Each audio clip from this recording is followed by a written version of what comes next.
महाराष्ट्राच्या जनतेवर हा अन्याय आहे आणि त्याच्या विरोधात आम्ही पूर्ण ताकदीने लढू. निवडणुकीच्या आधीच हा निकाल येतोय. राज्यसभाच्या आता निवडणूक आहे. काय त्याचा टायमिंग आज नाही उद्या तो येणारच होता आणि साधारणपणे त्यांनी जे शिवसेनेबरोबर केलं तेच आदरणीय पवार साहेबांच्या बाबतीत करतील. त्याच्यामुळे मला तरी फारच ह्याच्यात काय आश्चर्य वाटत नाही. याच्या अगोदरचा जो निकाल लागला एकनाथ शिंदे आणि उद्धव ठाकरे यांचं रक्ताचं नातं नव्हतं, मात्र ते रक्ताचं नातं होतं आणि ज्या हाताला तुम्ही राखी बांधली त्याच्याकडे आता हा पक्ष जातोय. काय भावना आहे? ठीक आहे, हा माझा राजकीय विषय, हा माझा वैयक्तिक विषय नाही. आणि आदरणीय पवार साहेबांनी स्वतः अनेक वेळा शून्यातून त्यांचं विश्व उभं केलंय. जर पवार साहेब 60व्या वर्षी शून्यातून त्यांनी राष्ट्रवादी काँग्रेस पक्ष उभी केली, पुन्हा करतील, उमेदीने पुन्हा करू, त्याच्यात काय. आणि एवढं केलं तरी आम्ही सुप्रीम कोर्टात जाणारच आहोत, कारण का शेवटी हा पक्ष आदरणीय पवार साहेबांचाच आहे हे सगळ्या देशाला माहिती आहे. त्याच्यामुळे त्याच्यात काही नवीन नाही. पण ठीक आहे, ज्या पद्धतीने त्यांच्याकडून तो काढून अदृश्य शक्तीने ओरबाडून घेतलेला आहे, ठीक आहे, हरकत नाही. सुप्रीम कोर्टाकडून अपेक्षा आहेत का? कारण शिवसेनेची केस जवळपास वर्षभर झालं सुप्रीम कोर्टामध्ये आहे, त्यांचा निकाल अजून लागलेला नाही म्हणून हा प्रश्न.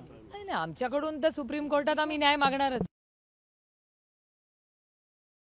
हे केलंय खरोखर असं आहे का? नाही, त्यांनी आम्हाला सांगितलेलं आहे की आता राज्यसभेच्या इलेक्शनसाठी 3 नावं आणि 3 चिन्ह आम्हाला द्या, असं आपलं इलेक्शन कमिशननी सांगितलेलं आहे. अर्थातच ते करू आम्ही. कोणत्या कोणत्या नावांचा विचार चालू आहे काय त्या सगळ्या? उद्या कळेल ना. अभी थोडा पिक्चर तो बाकी आहे ना, कल तर देखो.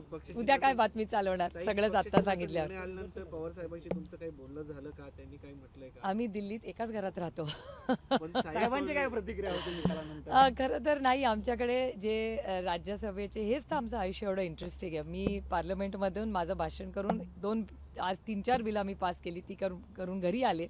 आणि राज्यसभेचे काही खासदार रिटायर होत आहेत, त्यांच्यासाठी आमच्याकडे गेट टुगेदर आत्ता चालू आहे.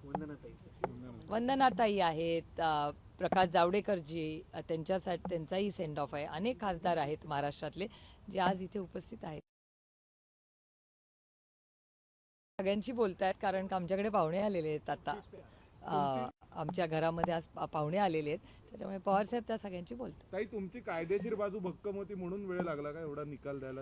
आता ह्याचं उत्तर तुम्हाला अदृश्य शक्तीलाच विचारलं. दादा गटाकडून ट्विट केलं गेलेलं आहे, आमच्या वकिलांनी जो युक्तिवाद केलेला आहे तो निवडणूक आयोगाने मान्य केला असं त्यांनी म्हटलेलं आहे. कदाचित म्हणजे युक्तिवाद माझं वैयक्तिक मत आहे की ही सगळी जे आहे यश हे अदृश्य शक्तीचं यश आहे.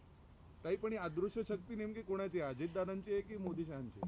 आता ते तुम्ही ठरवा ना, तुम्ही पत्रकार आहात ना, त्याच्यामुळे ही शक्ती कोणाची आहे हे फार काय या देशात अवघड नाही आता सांगणं. अदृश्य शक्ती तिचा वैयक्तिक राग आहे की राजकीय राग आहे? आता ते अदृश्य शक्तीला विचारायला लागेल. ताई, 7-8 वेळा सुनावण्या झाल्या होत्या, त्या सगळ्या सुनावण्याला तुम्ही सुप्रीम इलेक्शन कमिशन मध्ये उपस्थित असलेला मला बघायला मी स्वतः नाही, आदरणीय पवार साहेब पवार साहेब होते, तुम्ही होता. युक्तिवादादरम्यान तुम्हाला काय वाटत होतं? हे असंच होईल असं वाटत होतं की? युक्तिवाद तुम्ही सगळ्यांनीच ऐकलेला आहे, पेपर सगळे पब्लिक डोमेन मध्ये आहेत. आणि अर्थातच सुरुवातीपासून आता तुम्ही आहात ना, तुमचं गावाकडचं कुठलं तरी घर असेल ना, ते कुणाच्या नावावर आहे? तुमच्या का तुमच्या वडिलांच्या?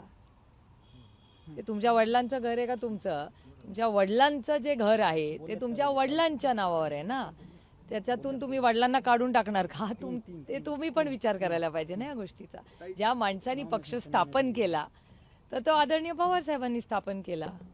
इलेक्शन कमिशन का जो जजमेंट है उसकी 1 मिनिट, मराठी झाले का सगळे?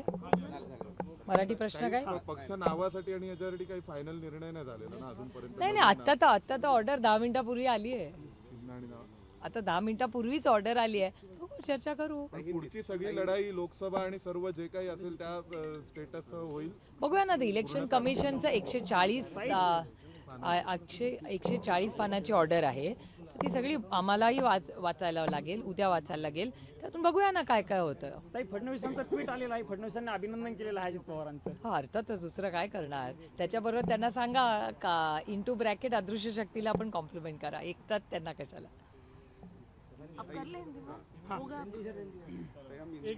जी, चुनाव आयोग ने जिस तरह से ये जजमेंट दिया है और क्राइटेरिया भी वही दिया है एमएलए का, मेजोरिटी का, अगर आप सुप्रीम कोर्ट का ऑर्डर देखें तो सुप्रीम कोर्ट के ऑर्डर में ऐसा लिखा हुआ है कि एमएलए का नहीं हो सकता, वो पार्टी का होना चाहिए.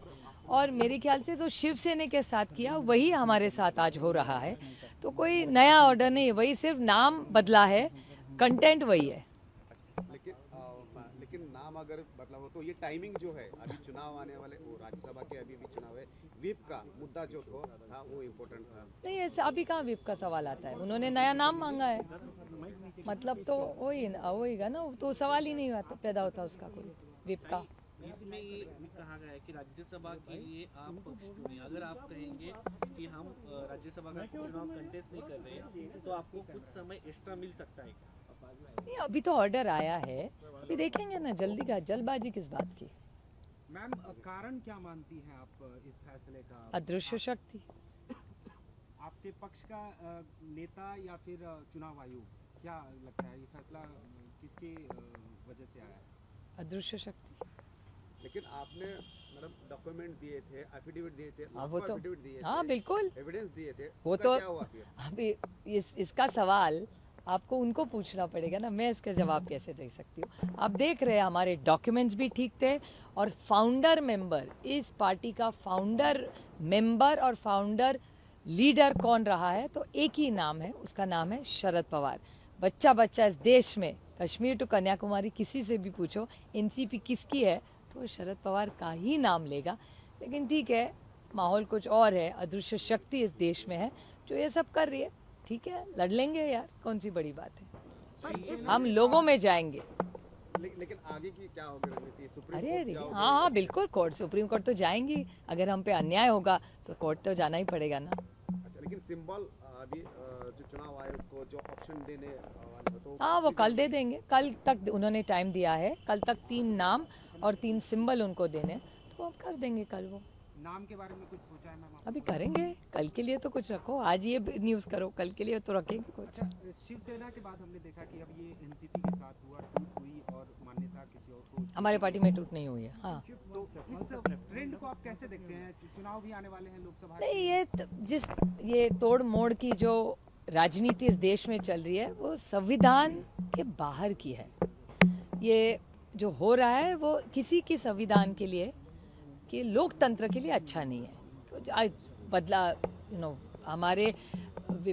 हमारे व्यूज अलग हो सकते हैं, लेकिन चर्चा तो होनी चाहिए। और जिस तरह से आइस, इनकम टैक्स, सीबीआई और ईडी का यूज इस सरकार में हो रहा है, देश है देश, कश्मीर टू कन्याकुमारी पार्टियां तोड़ी जाती है, फैमिलीज तोड़ी जाती है, तो आइस, इनकम टैक्स, सीबीआई और ईडी से ये होता है। लेकिन अभी ये ट्रेंड चल रहा है इस देश में, तो इसके खिलाफ लड़ना पड़ेगा। आप लोगों के पास कानूनी रूप से चुनाव आयोग या फिर कोर्ट की अगर बात करें, क्या विकल्प बचता हुआ नजर आ रहा है? नहीं, हम तो कोर्ट जाएंगे, हमारा पूरा विश्वास है हमको चीफ, क्योंकि ये सुप्रीम कोर्ट का निर्णय क्या है, उनका कहना है कि इलेक्टेड मेंबर्स, एमएलए का स्ट्रेंथ हो ही नहीं सकता, party organisation is the strength. तो अगर पार्टी ऑर्गेनाइजेशन, तो पार्टी ऑर्गेनायझेशन पवार साहब के साथ ही है ना। आता काही दिवसात विधानसभा अध्यक्षांचा निर्णय येईल, काय अपेक्षा आहे? पुढचा प्रश्न आहे, तुम्हाला काय अपेक्षित आहे? हे काय फार रॉकेट सायन्स नाहीये, अदृश्य शक्ती आहेच ना अजून। त्याच्यामुळे मला शिवसेनेपेक्षा काही वेगळं राष्ट्रवादी काँग्रेसमध्ये होईल असं मला वाटत नाही। ताई, याच्यात त्यांनी एक गोष्ट म्हटली कॉन्स्टिट्यूशनच्या बाबतीत, की दोन्ही फॅक्शन्सनी कॉन्स्टिट्यूशनचं पालन केलं नाही. It was seen that while both the rival factions had no dispute on the party constitution, but they were not adhering to the same, and thus this state failed to give any आता कसं आहे, आता तसंच आहे ना, शिवसेनेची order, नाव फक्त बदललं, शिवसेनेचं नाव काढलं आणि तिथे राष्ट्रवादी काँग्रेस पक्षाचं नाव ठेवलं, काही वेगळं नाही केलं। ताई, पण पहिल्यांदा असं पाहायला मिळतंय, शिवसेनेच्या ऑर्डरमध्ये नाही पाहायला मिळालं, बसपाच्या ऑर्डरमध्ये नाही पाहायला मिळालं, जनता पार्टीच्या इथे नाही पाहायला मिळालं, की काही म्हणजे 5 आमदार आणि 1 खासदार ज्यांनी दोघांनाही समर्थन दिलं।